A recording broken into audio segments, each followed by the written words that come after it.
Bonjour, aujourd'hui nous recevons Michael Yankou. Bonjour. Soyez le bienvenu, monsieur. Merci. Nous vous recevons dans les cadres des entretiens là, publiés par la Glorieuse sur le web depuis 7 ans. Nous avions déjà reçu en 2019, il y a 4 ans.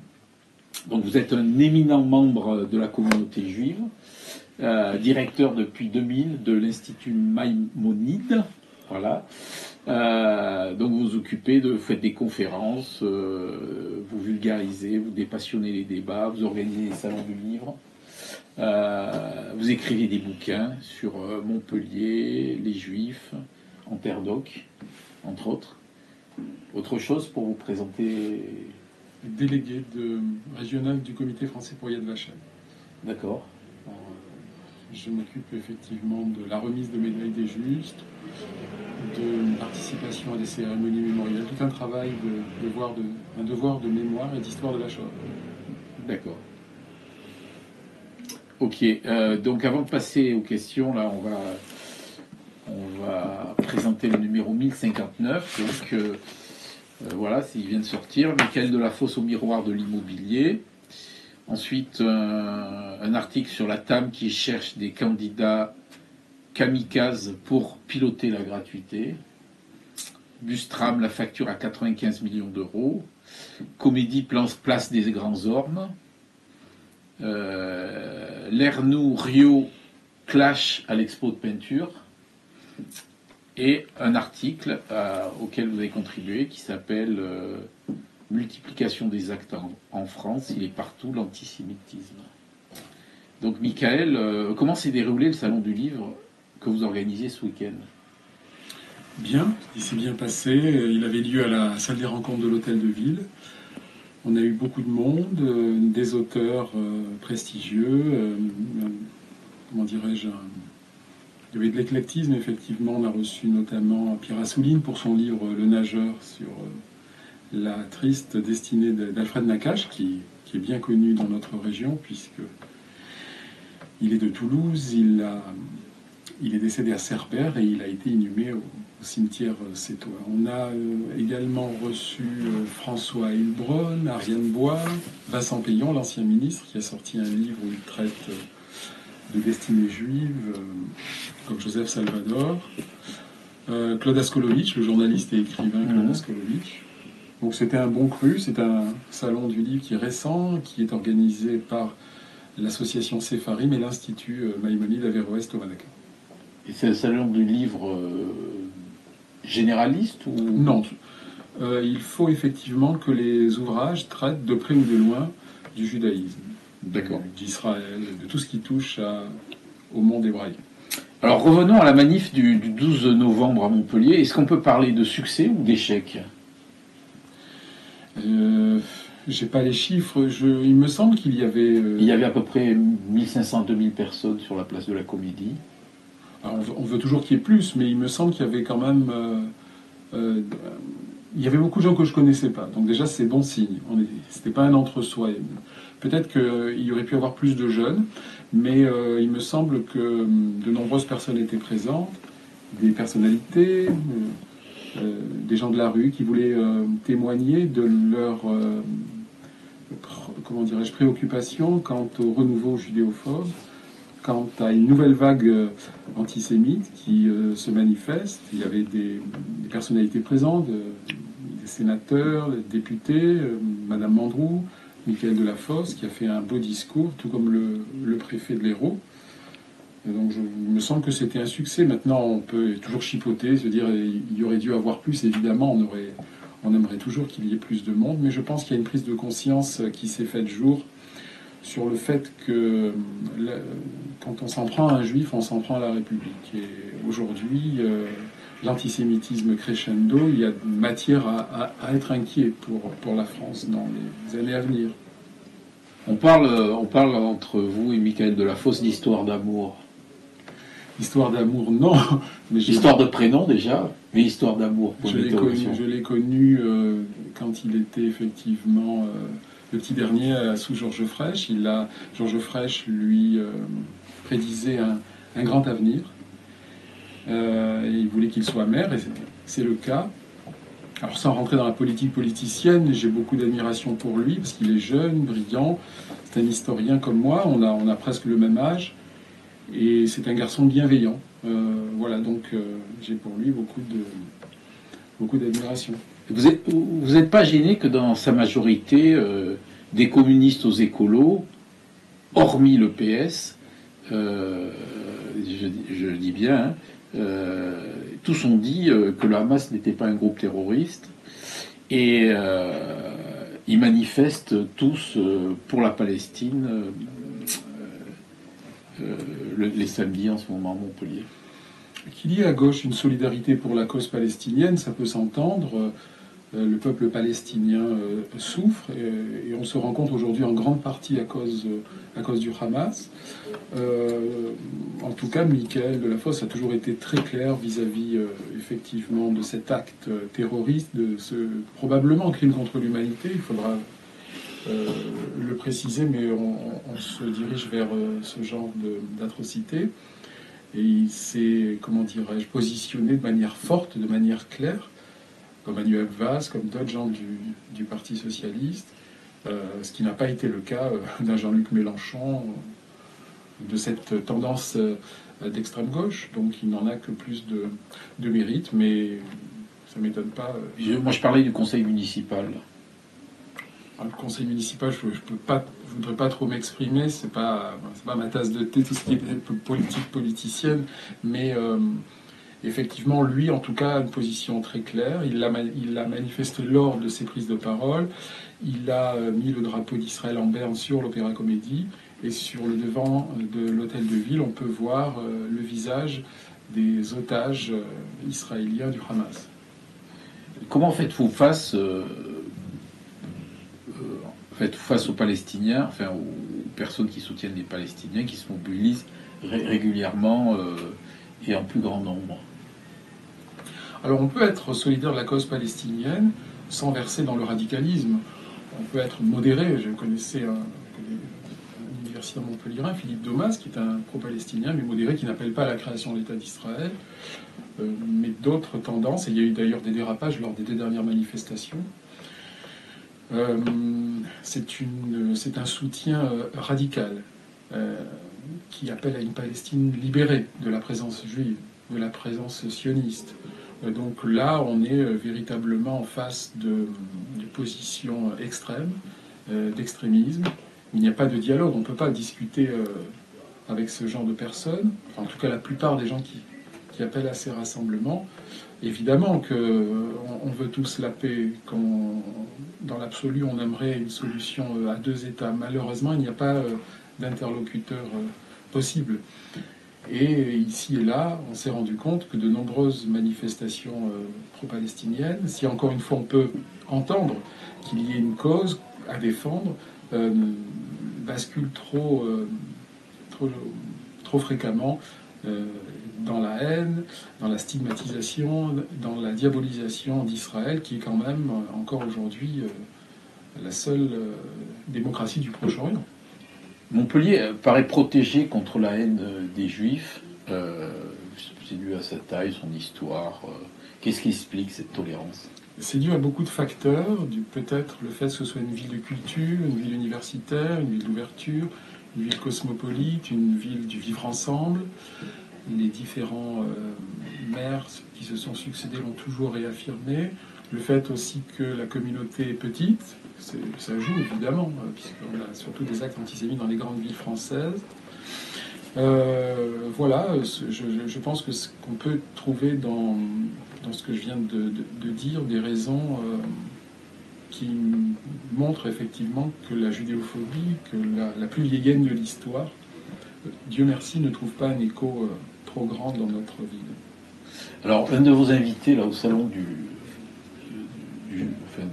des écrivains d'origine juive, il y avait un protestant, Patrick Cabanel,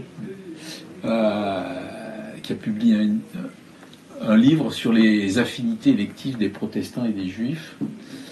Ce rapprochement, est-ce que c'est un réflexe de minoritaire?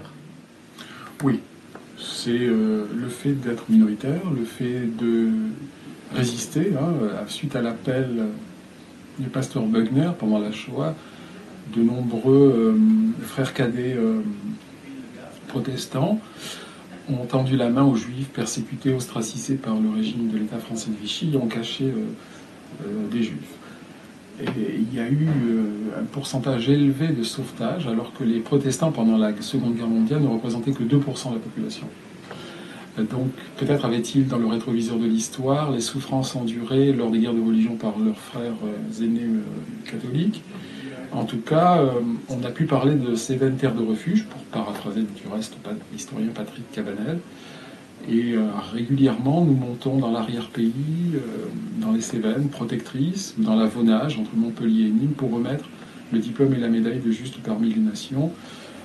Car on sait que ceux qui ont sauvé des Juifs pendant la guerre l'ont fait pour des idéaux politiques, par humanisme, par fraternité, et par fraternité abrahamique, et c'est le cas notamment de gens d'église, de gens de protestants, mais pas seulement, il y a eu aussi des catholiques, et à Montpellier on doit rappeler le souvenir des sœurs dominicaines du monastère des Tourelles, du père Paul Parguel, de l'abbé Prévost.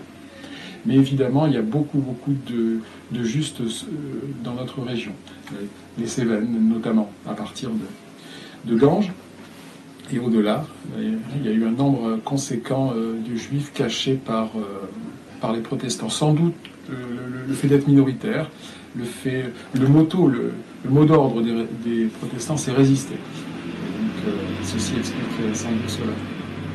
Alors Charles Maurras a identifié l'anti-France à l'époque, donc il y avait les juifs, les protestants, les métèques, les cosmopolites.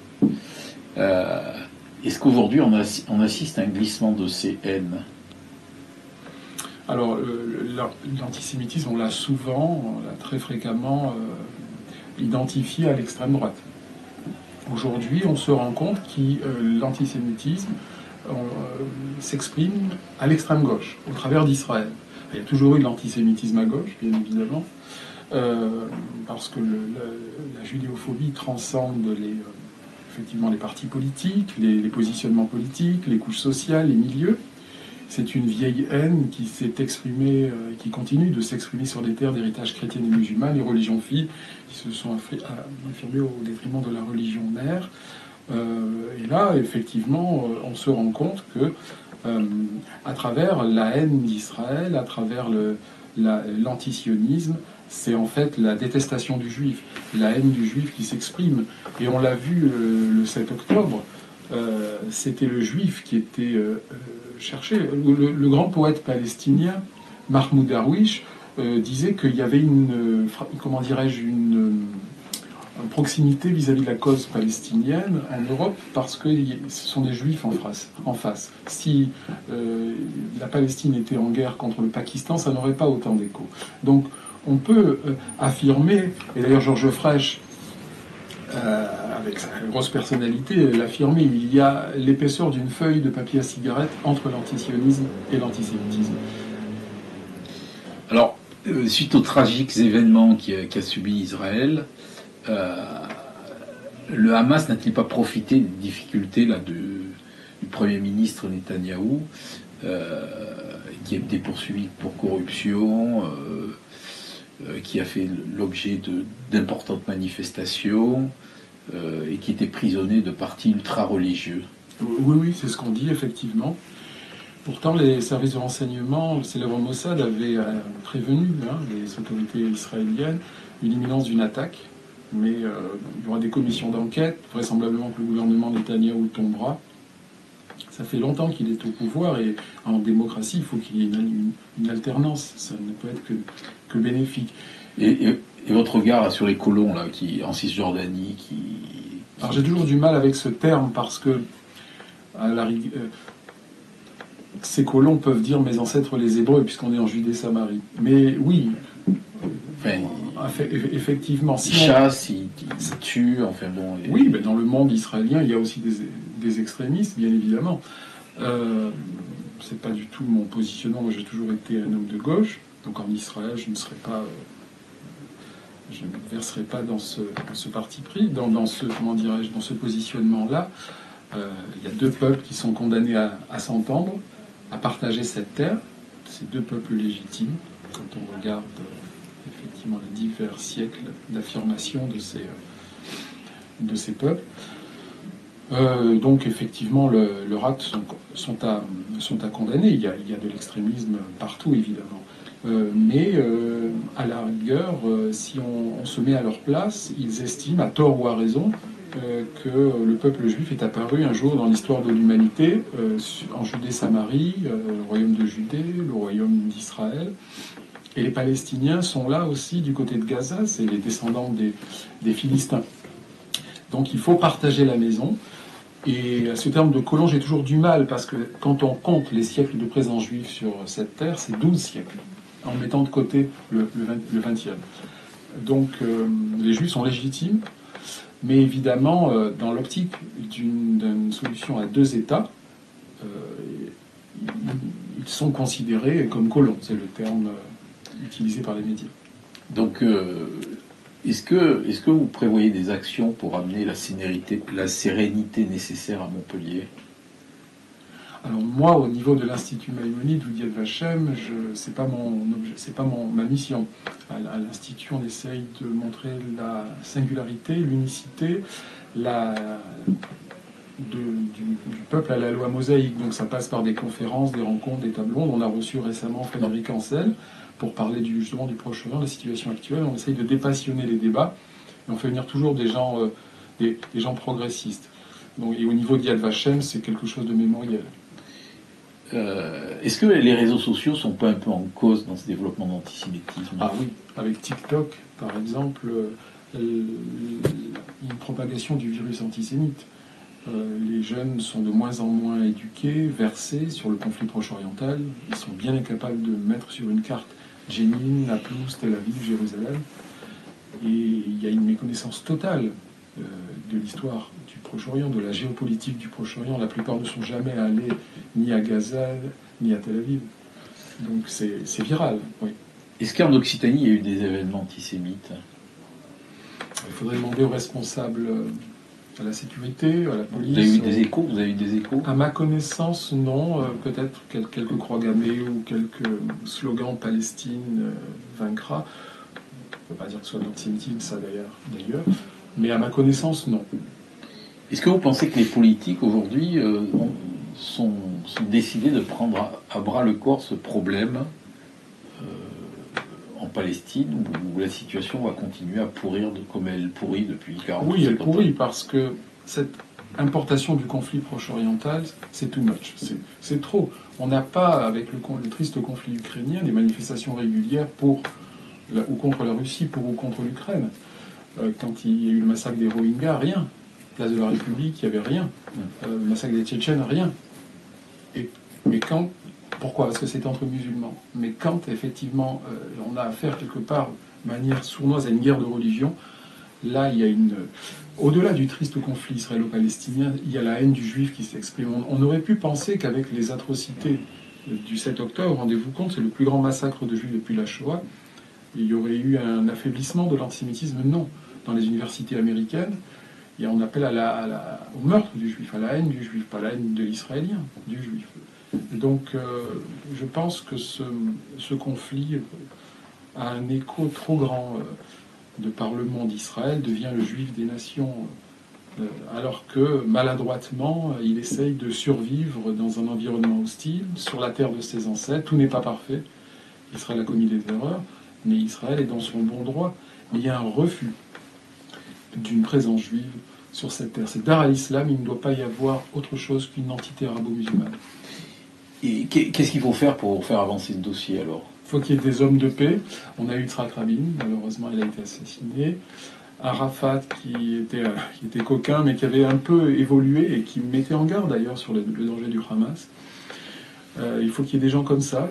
Malheureusement, au niveau du Hamas, il n'y a pas de dialogue possible puisqu'on fait rentrer Dieu dans l'équation.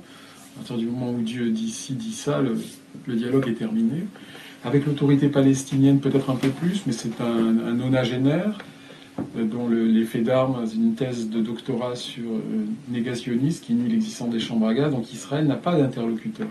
Donc il est à espérer que des gens se lèvent, qu'il y ait des nouveaux dirigeants armés d'une volonté pacifiste Mais j'ai l'impression qu'il y a une ou deux générations, malheureusement, de perdus.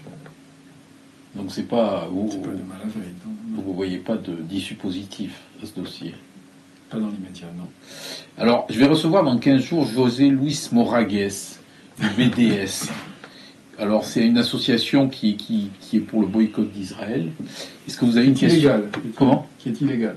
Qui est illégal et qui est pour le boycott d'Israël. Est-ce que vous auriez une question à lui poser? Oui. Est-ce qu'il est pour deux États ou est-ce qu'il souhaite un État palestinien sur la Palestine entière? D'accord. Je lui poserai. Voilà. Alors, comme disait Charles Chancel, est Dieu dans tout ça? Mais Dieu est omniprésent. Dieu est omniprésent, puisque s'il y a tant de crispation, de tension, de haine, c'est parce qu'on a la conjonction des trois monothéismes en un même lieu. C'est le premier et unique lieu saint du judaïsme, Jérusalem, la ville de la paix, Ir Shalom, fondée par le roi David. C'est le troisième lieu saint du christianisme, après Rome et Byzance, Rome pour les chrétiens d'Occident et Byzance pour les chrétiens d'Orient, et le troisième lieu saint de l'islam, après la Mecque et Médine, puisque le prophète Mohammed est censé être monté au ciel, au niveau d'ailleurs du temple de Jérusalem. Donc, vous vous rendez compte, c'est un lieu saint. Et puis non loin, il y a le Golgotha, où le rabbin Jésus a été mis en croix. Donc, évidemment, la religion n'est jamais très loin. Et c'est de nature à espérer et à désespérer. À espérer parce que une fraternité d'Abraham peut être retrouvée. Il y a des gens de bonne volonté, qui sont unis par la fraternité monothéiste. Mais ça peut être aussi des endroits de tension extrême parce que les trois religions monothéistes mal comprises, les textes sacrés mal interprétés, c'est la lettre sans l'esprit, ce sont des guerres éternelles. Alors il y a un proverbe yiddish qui dit « Vivre heureux comme Dieu en France ». Est-ce que c'est encore d'actualité? C'est une très bonne... faites bien de le citer. Eh bien, nous voulons continuer de le croire, effectivement, parce que la France... Vous ne le croyez pas ou si vous elle le croyez? Si je le crois, si la France a expulsé tous ses juifs, c'est le pays qui a le plus donné en Europe aux représentants du mosaïsme. Les Français, les juifs ont été émancipés dès 1789-91. Au 19e, ils se sont intégrés harmonieusement avec les conquistadors napoléoniens. Ils ont versé leur sang en 14-18 pour la France. Depuis la guerre, on a 6, ça va vous plaire, 6 premiers ministres juifs. 6 premiers ministres juifs. Et je ne compte pas Sarko qui n'était pas Premier ministre et qui n'était pas juif. Jusqu'à Elisabeth Borne. Donc la France est tout sauf antisémite. Il y a des antisémites comme partout. Mais c'est le premier pays juif d'Europe. Partout, dans toutes les localités, vous avez une rue des Juifs, des restes synagogaux. Être antisémite, c'est être anti-français, puisque les Juifs sont consubstantiels de la France. Ils sont là depuis des temps immémoriaux, depuis au moins l'époque gallo-romaine. Donc aujourd'hui, oui, être anti-juif, être antisémite, c'est être anti-français. D'accord. Eh bien, très bien, je vous remercie. Merci, monsieur Cuchet.